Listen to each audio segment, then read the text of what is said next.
Right, good afternoon team. This afternoon we are looking at how to partition 3-digit numbers. Okay, so first let's look at a number, a 3-digit number of course, 487. Okay, first thing we need to do is we need to actually look at each of these digits that are in this number, these three of them, 487, and what those digits actually mean.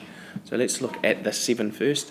And the 7 is in the ones column, which means that there are 7 ones. Okay, moving on to the 8 and 487, it's in the tens column, so it means that there are 8 tens. Okay, 8 tens. And finally, over here we have a 4 in the hundreds column. That means that there are 4 hundreds. Okay, so if we were to partition it, partition means to split the number up into its place values. Okay, so the 4 isn't actually 4, it is 400. Okay, the 8 isn't 8, it's 80. The 7 is 7 ones. Okay, so that is how we partition a 3-digit number. Okay, so let's have a look at another number.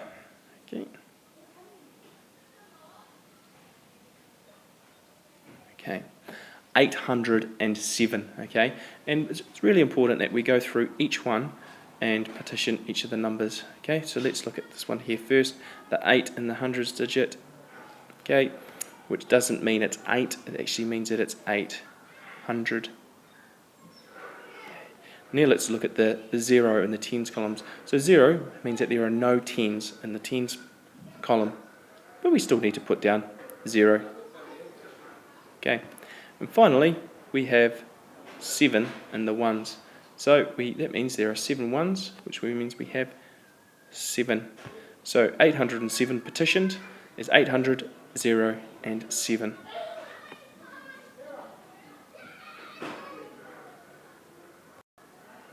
Alright.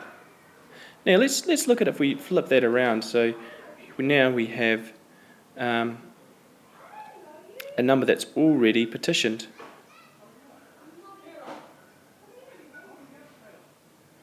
Okay, so this number here has already been partitioned, so we have 480 and 2. So what we're going to do is just squeeze it back, compress it. We're going to compress it, so instead of splitting it, we're putting it back together. And all we need to do is start here with the 400, start with the biggest number, and we're going 400 plus 80, which is 480, plus 2 would be 482.